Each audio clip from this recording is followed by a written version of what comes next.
for people to have to endure not only the anxiety that you get from being in an environment like that, but also survivor's remorse and guilt for surviving too. That's gotta be a really tough mind job, because just imagine, like, for instance, there was a young woman, she approached Senator Elizabeth Warren about a week or so ago. Yeah. And so just imagine what the other family members of hers that had died, over 60 members of the family, imagine the remaining family members that have survived, how they're feeling right at this very moment. And it's really, I would think this. I am privileged and blessed to not have ever been in war. Me too. And for a bunch of other reasons, my intersecting privileges. But we cannot imagine the devastation that is happening. We see the images on social media and in news outlets, and it gives us a rough idea of devastation. But the true, what Netanyahu's far-right ultra-nationalist psychotic regime is trying to do, it's not, for him, it's not about land. I mean, that's part of it. I know about the canal. I know about the oil and gas reserves off the coast of Gaza. I know that he would like, he and his coalition and those that support him, not everybody in Israel supports Benjamin Netanyahu. I want to be clear on that. They definitely want the land, but for them, it's not solely about the land. It's about destroying the soul of Palestinians. It's about, it's their ability to completely destroy the experience of these people. And in the ways that you're saying, where even if you survive, it's terrible. Columbia University, I have Mr. Professor Anthony Zenkus joining me today. Thank you so very much for coming.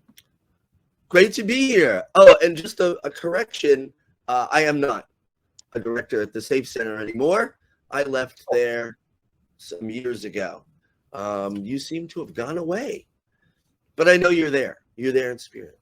But yeah, so I teach, and I'm a trainer now. That's what I do.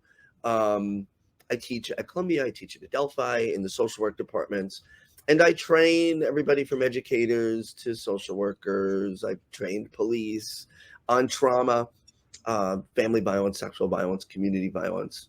But yeah, I do all those things, and I don't know. Things are kind of nuts. It's really good to be here, though. I have, I was just telling you before, but for everybody here, I just, I'm flattered that you asked me to be on your show. So I'm excited to have a conversation with you, James.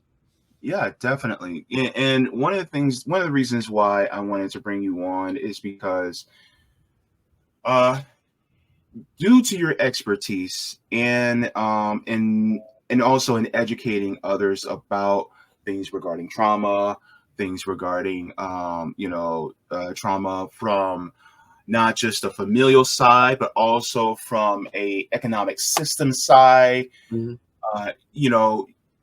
I just wanted to get a little bit of a background into how you got started in this space and what drove you to the profession that you are right now.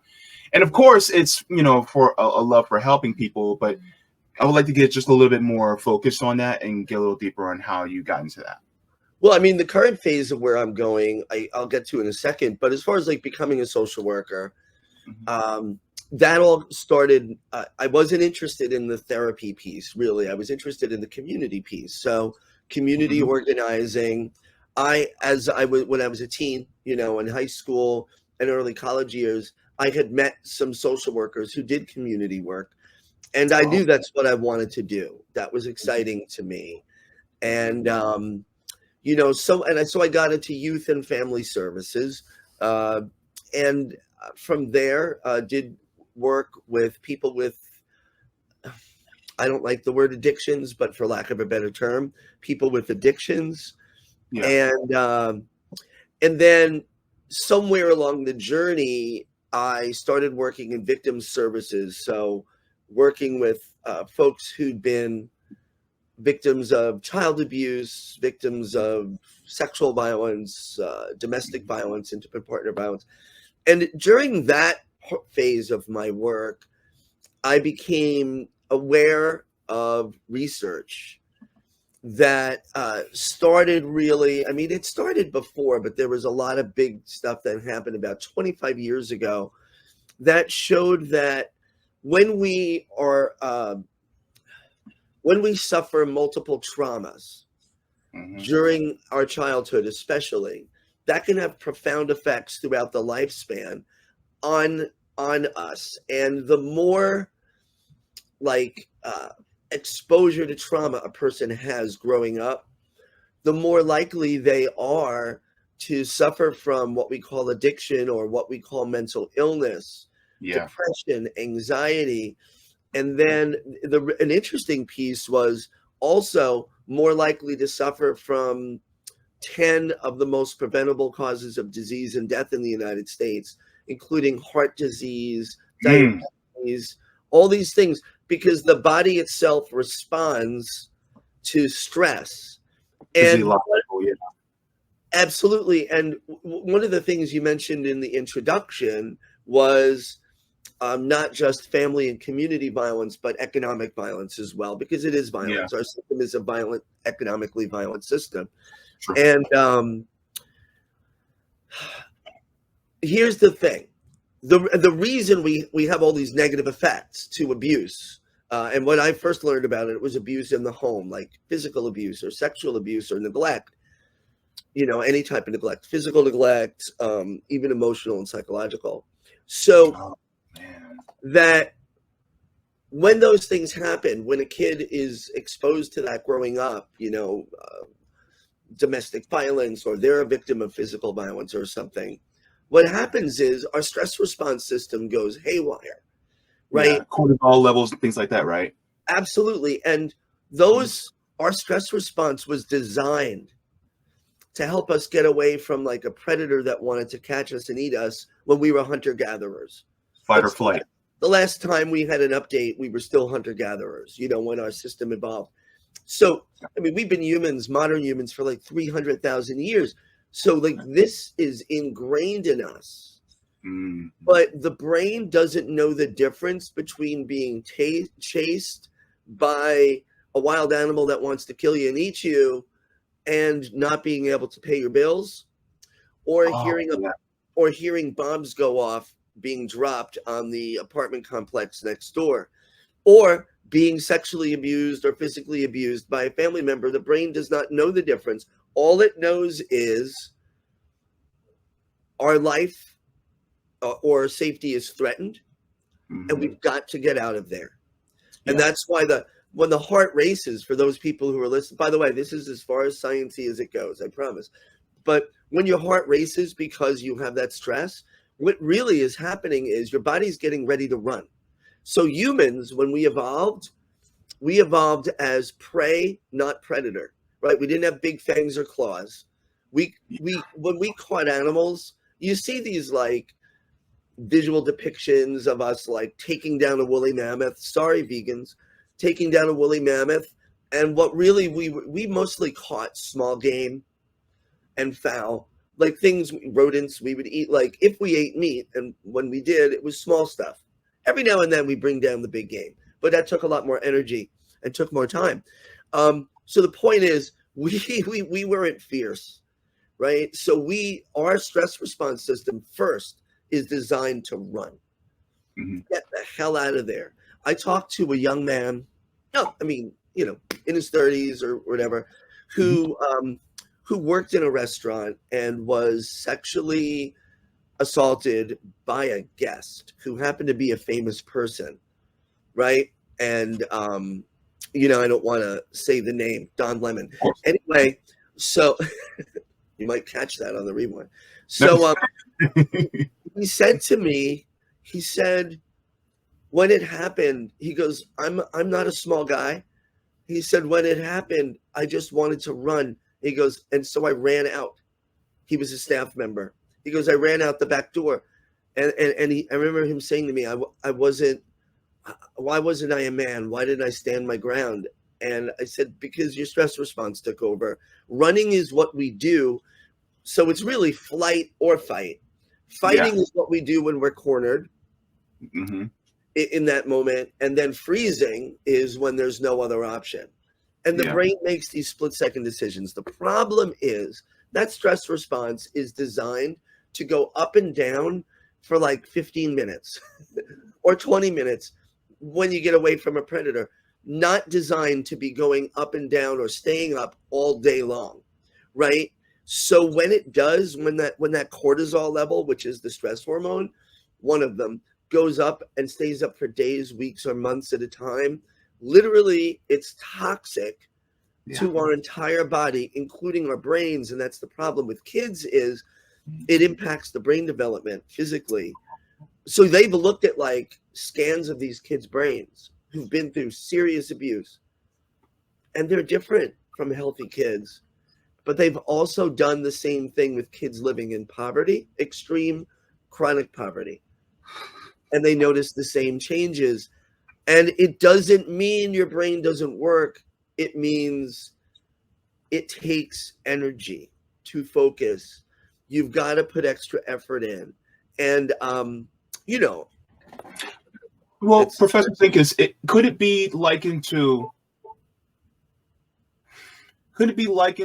an engine that is subject to nitrous oxide? You know, have you ever seen the movie Fast and Furious? I'm not sure if you ever seen it.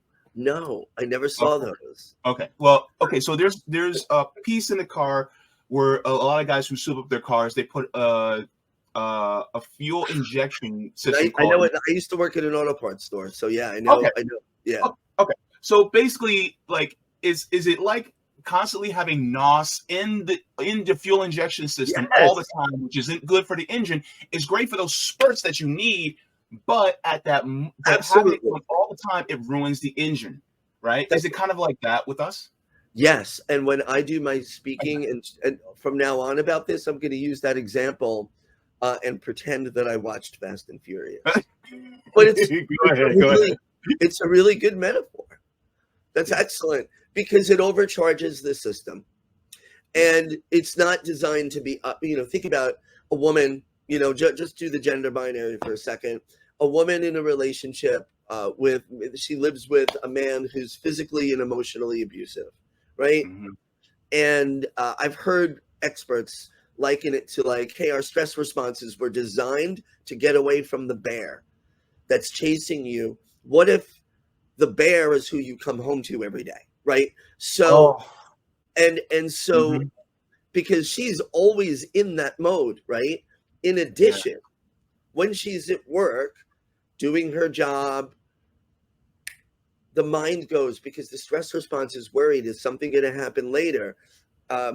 You never know when it's going to happen. And one of the worst kinds of stress is unpredictable stress. So like when we have predictable stress, we tend to be able to brace ourselves for it. Okay.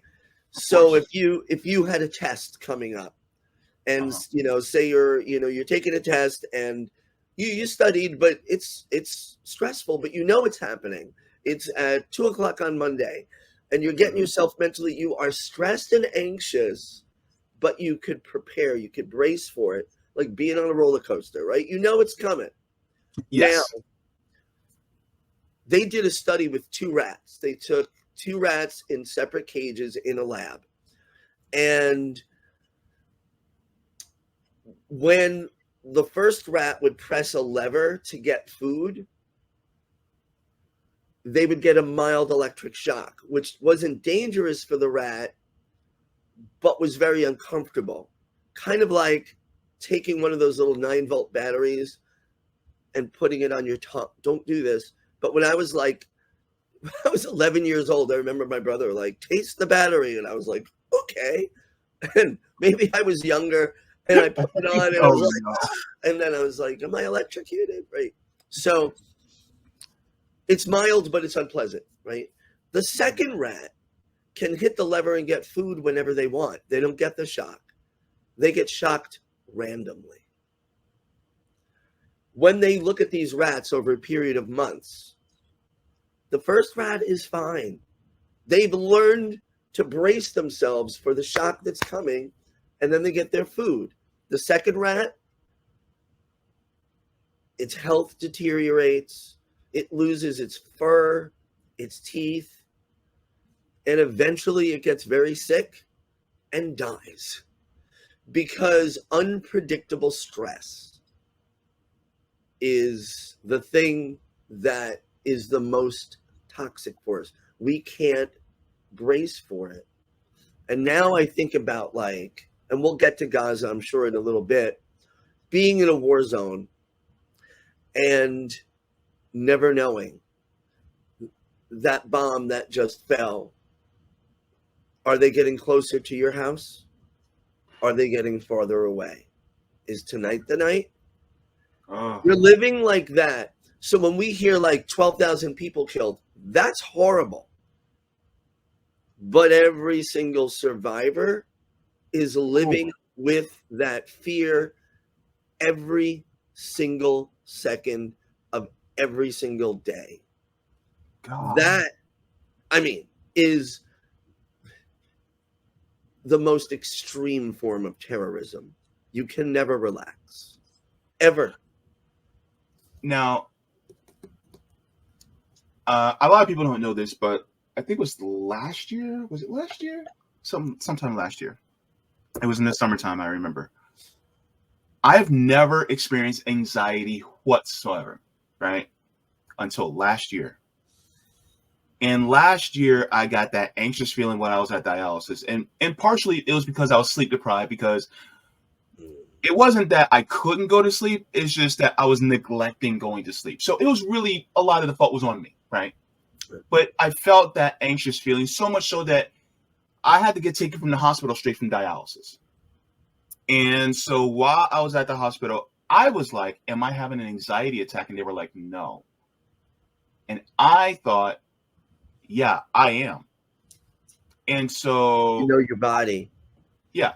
And so after it got to a point where I couldn't remember, I could barely make words. I couldn't barely remember. Like, they kept asking me, who's the president of the United States? What year is it? Things like that. And so by the time, which also causes anxiety, having to name the president of the United States. Of course. But the thing is, actually knowing who he is and what he's doing is also anxiety inducing. But the point I'm making is that that's what it felt like. And I was in a relatively safe environment.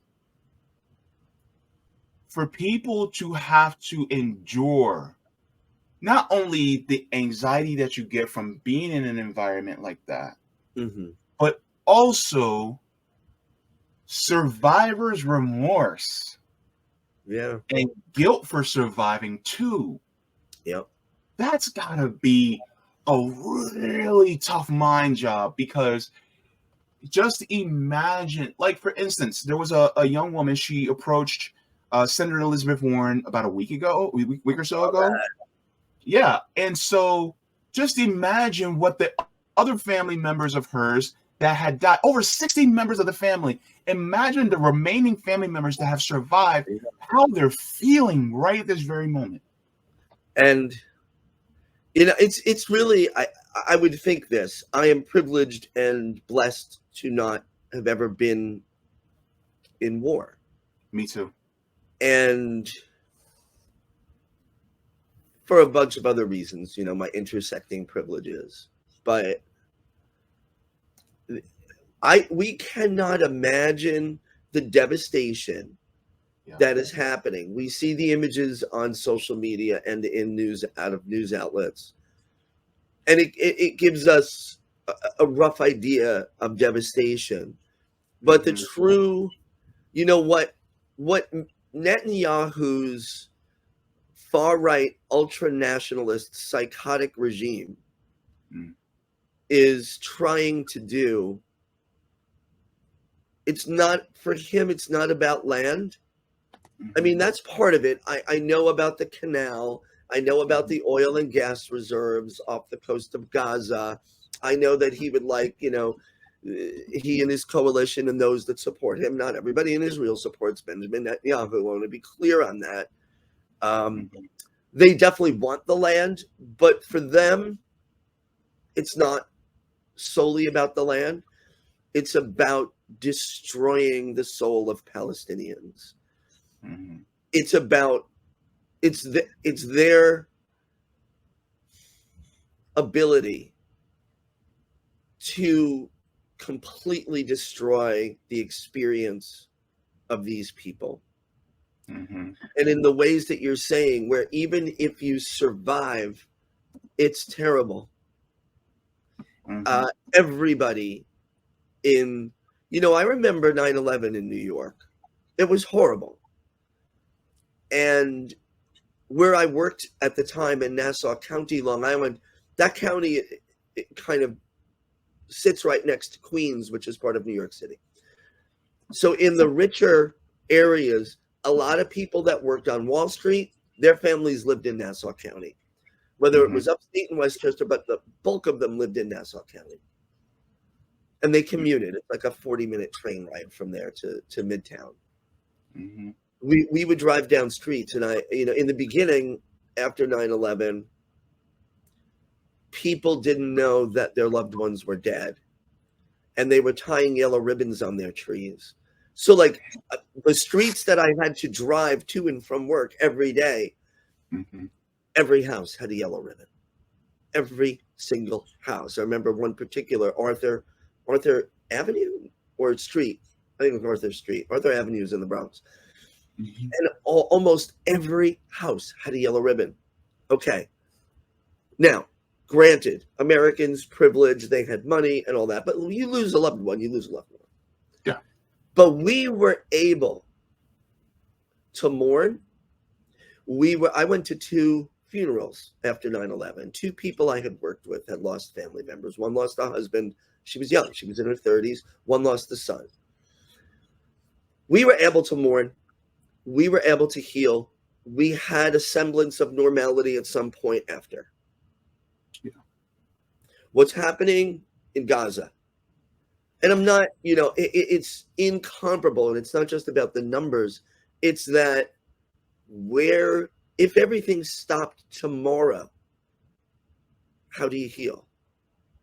And I think what Netanyahu, I'm not just what I think, what I'm sure Netanyahu and his far-right ultra-nationalist psychopathic regime is trying to do is destroy the identity and the soul of Palestinians in a horrific way. Genocide is about physical life and land, but it's also about that spiritual aspect of who I am, and he's trying to destroy it. He's a madman that we are aiding and abetting. And the trauma, the people there are going to live with that trauma for the rest of their lives. Yeah.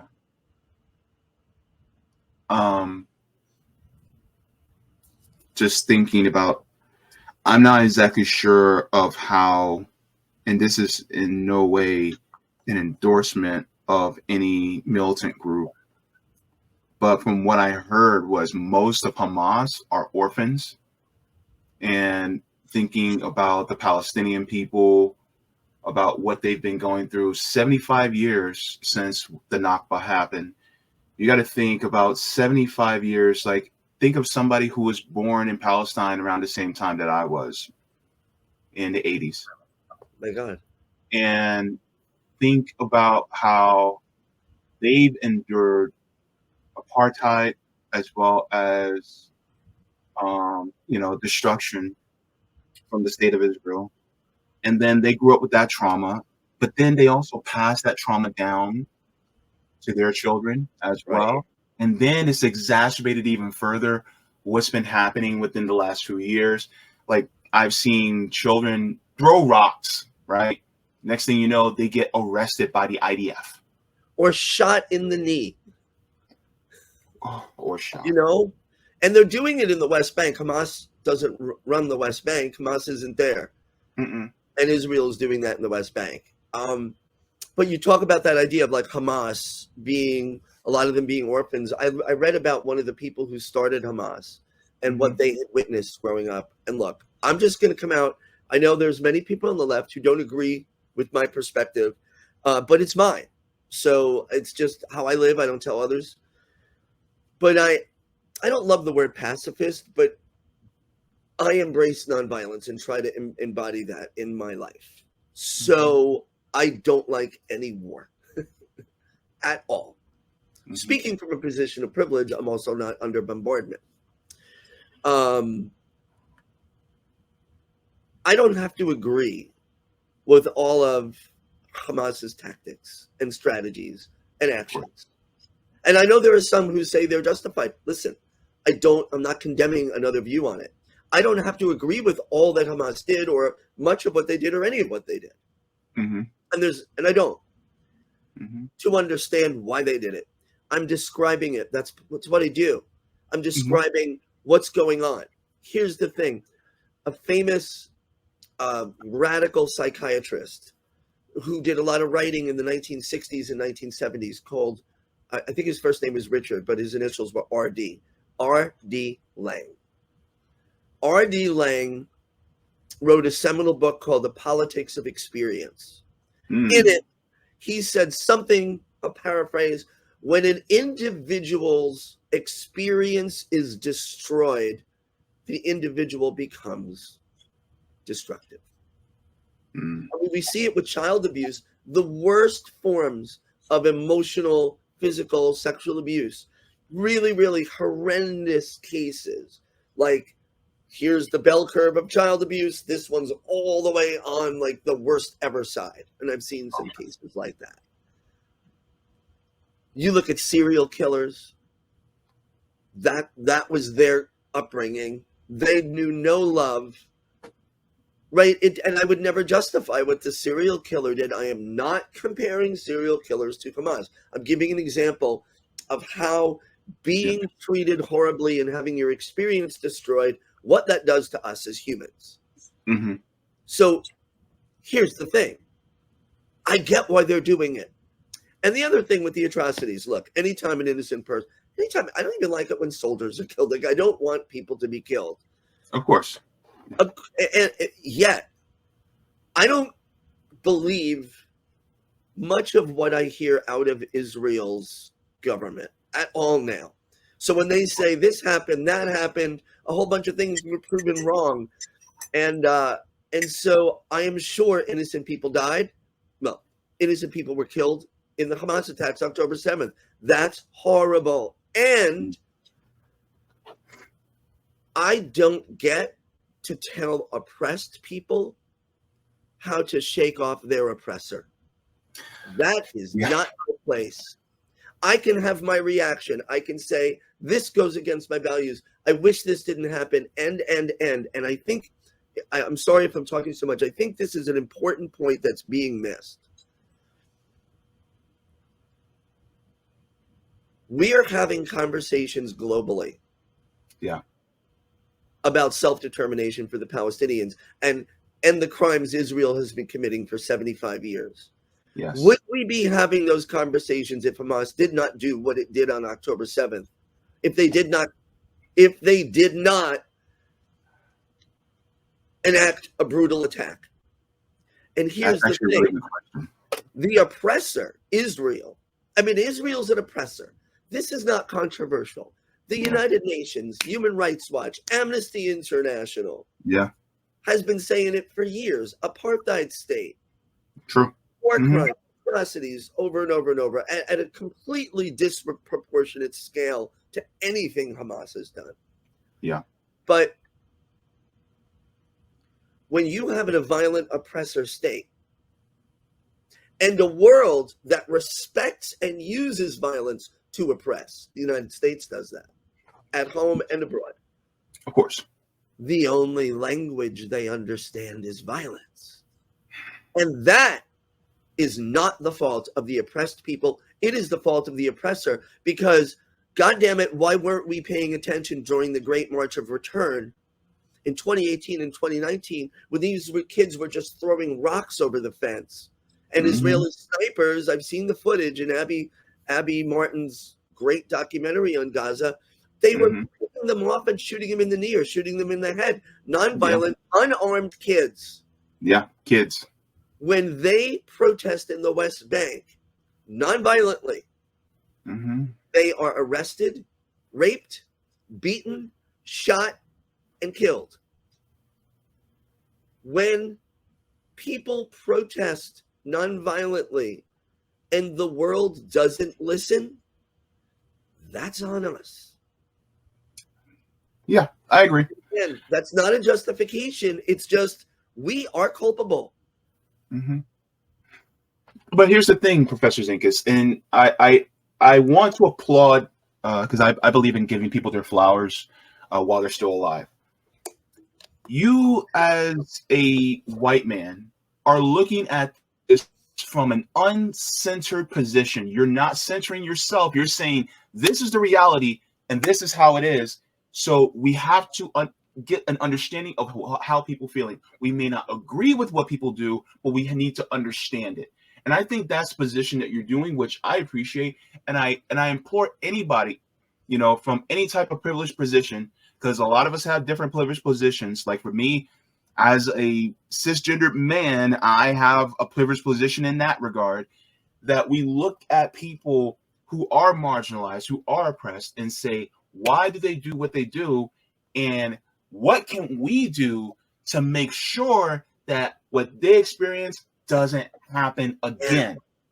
And one of the things I think that a lot of time, and this is one thing I just want to praise all the Jewish brothers and sisters who are fighting against apartheid are saying. They said never again meant for anybody. Yeah. And that's the case. No, please go ahead. No, I just said there was no asterisk on that sentence. Yeah, exactly. And if there's no asterisk, they are applying that, like Jewish Voices for Peace, love them. They are applying that never again to a T. They said never again for anybody. That includes everybody who is oppressed, including Palestinians. And as somebody I grew up Jehovah's Witness. They were also in the Holocaust, right? The Purple Triangle. Yeah, I was a part of that. And on top of that, if I were living back in 1930s Germany, I also would have been taken in because I'm disabled and I'm gay. So I would have had all those counted against me. The thing is that when never again happens, it has to happen across the board. The problem is you have some people that make exceptions for the again. And I think that's one of the biggest issues. And a lot of people who make exceptions for are people of privileged positions that do not look and think as critically like you do. Listen, and it's a journey for me, right? It's been a journey for a while. And I'm still on it. And thank you. And yeah, absolutely. Just getting this point home, and this is really important. Yes. Describing what's happening and analyzing why it continues to happen doesn't justify it. But if we don't want these results, we need to do something different. Which makes me think, when I say Israel, I'm talking about the government. Yes. I don't say it lightly.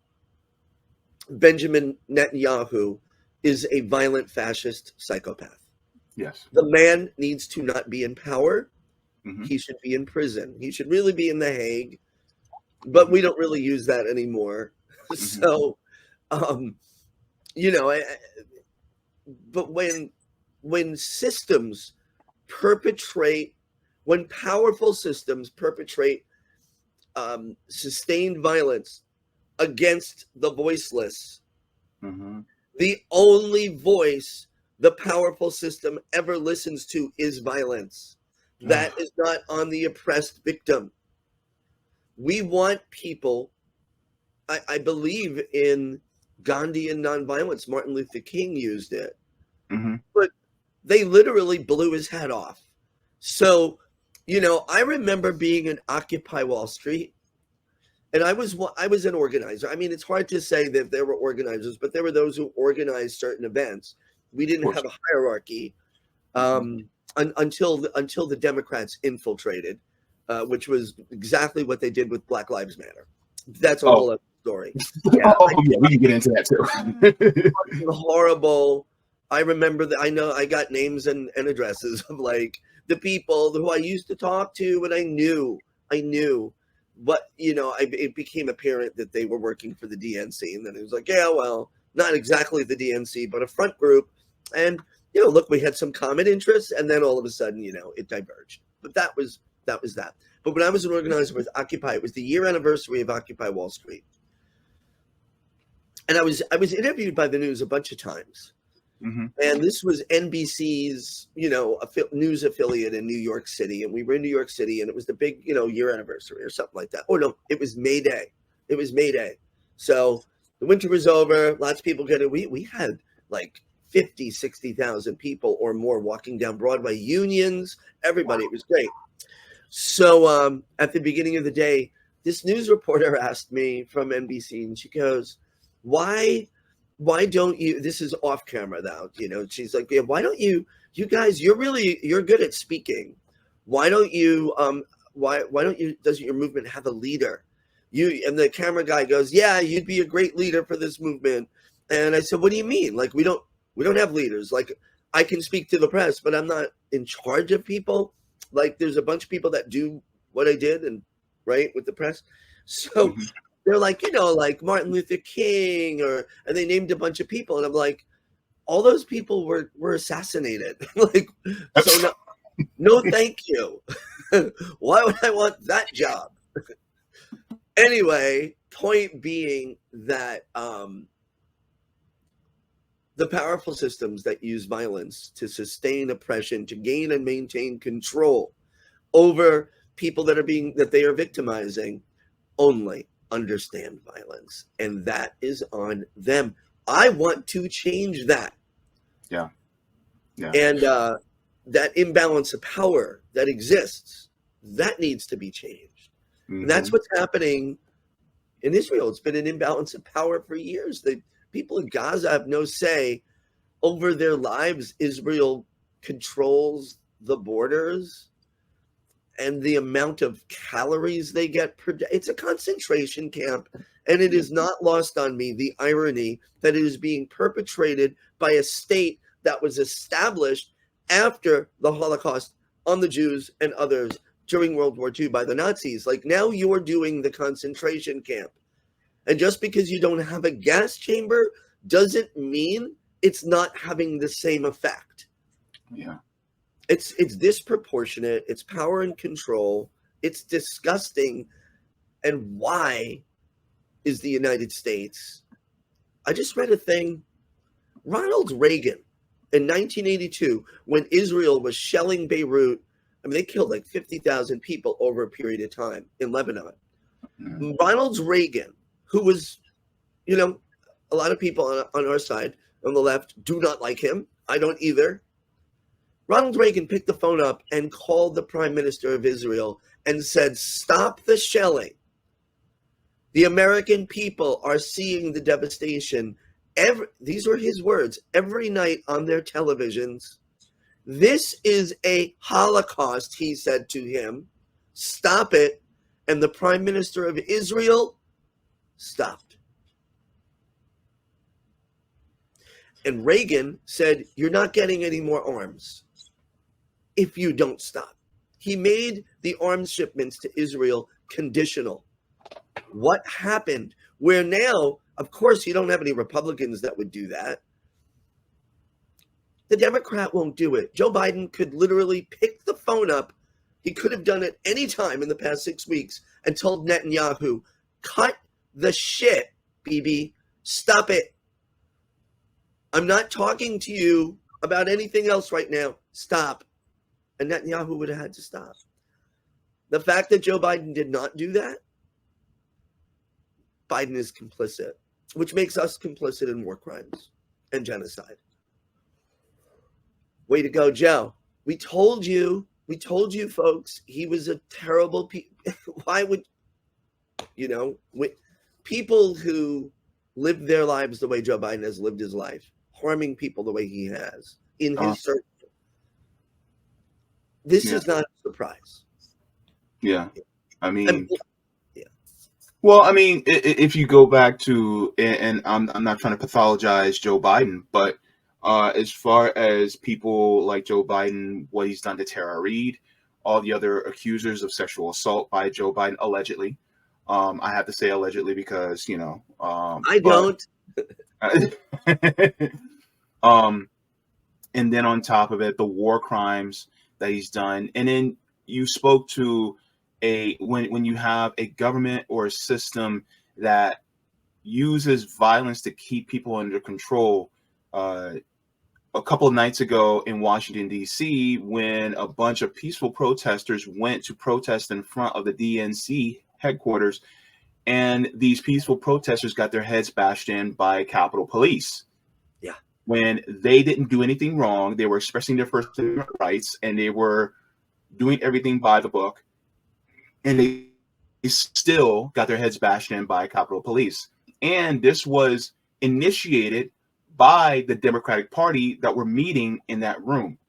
It wasn't even the Capitol building. I'm sorry, go ahead. I'm sorry to interrupt. It wasn't even it wasn't government business. It was a fundraiser at the DNC.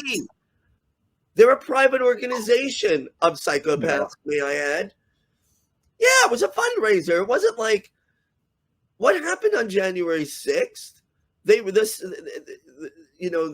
Congress was voting to certify an election.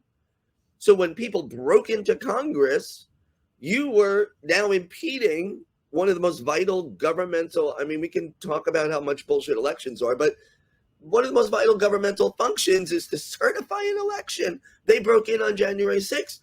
They didn't treat them the way they treated these people. And it was the DNC. It wasn't government business. It was a fundraiser. And the protesters were singing. They locked arms and were singing. And they beat the shit out of them, pushed them down concrete steps, ran over them with bicycles. I mean, Afeni was there. Yeah. She was on fire. My God. Yeah. And they were pushing her. As she was just standing there talking, they were pushing her, the cops. And you had journalist Chuck Modiano that was out there covering it all. Shout out to Afeni and Chuck, if you guys are ever watching. But one of the things I harp on is that they are selective. A lot of these governments are selective in who they go violently against, because the people who were there on January 6th, they were there that were pushing for a more right-wing, pro-capitalist government. So it's like, you know what? You know, we're still down with this guy. Come on in. Yeah, so it's like police were treating them gingerly. In fact, they opened the gates and let them in, even though they went and took they were climbing the walls like a dime store Peter Parker, trying to get into the Capitol building, right? And so once they did that, right, you had liberals on one side going, "Oh my God, we were scared for our lives," whereas the conservatives were like giving them fists up and "Go ahead, do what you need to do," and then running away. Yeah, right. What was that guy? One of the Republicans was like, "Yeah," and then all of a sudden you see a minute later, he's running the hell out of there, like a little kid. Oh my God, they're such losers. And the thing is, it's like okay, so you're cool with that. But then when people, largely black, brown, and a lot of Jewish people, oh my God, who were peacefully protesting, and they weren't even on government property. No, they were getting their heads bashed in by Capitol Police. And these are the same police that were treating these people who were largely, right-wing conservatives gingerly. And I'm like, hang on. And I always say this, to the people who walk around with that "Don't Tread on Me" flag, you're hypocrites. Because you will talk about, oh, I don't want the government to tread on me, but you literally see the government tread on people that look like me. They don't care. And you don't have nothing to say, oh, because it's against the rule of law. But look what your buddies did. They were scaling the walls of the Capitol, and they ain't getting nothing done to them. You know, and then I hear some of the MAGA people online say, I forget the name of the woman, but she was shot and killed. Yeah, but she literally had come through a broken window or broke the window and came through, and they shot her and killed her. Like, you're in a government building, breaking through. I don't know the circumstances. I don't believe police should kill people unless their lives are immediately threatened. But the point is, that was not the experience of most of the people at that rally. They were white. They were employed. They had American flags. Look, some of them were nuts, but a lot of them are just uneducated people who are mad at the wrong things. I mean, storming the Capitol to get health care? No. To eliminate homelessness? No. To stop wars? No. To put Donald Trump back in office? A man who has never cared about another human in his entire life. He cares about his daughter. Everything. I have a difference of opinion. I don't know that he cares for others. I don't know that he has empathy. I think he cares about himself a lot. Yeah. And what freaks people out, like Mitch McConnell, is, Trump doesn't care about the Republican Party either. He cares about himself. But this isn't new. Like, I grew up in New York. I've always hated Donald Trump. I always thought he was a dick. I mean, he's a dick. What happens when a dick becomes president? That's Trump. I'm not saying any of the other presidents were good. You know, Obama kind of wasn't a dick, but he did the evil things, pretended to feel a little bad and regretful about it. But the man is smart. I mean, Barack Obama is a scholar and a constitutional, the guy had a brain. Trump is just all id. And, the fact that they put themselves on the line for it. But like your contrast is not lost on me. Here are these people singing, asking for peace outside of the DNC, a fundraiser, and they were beaten. And hey, folks, that's the Democrats. If you think that's changing, it's not. And a message to the Democrats: if you think we're going to forget this in November, you're out of your mind. We're not. We're not.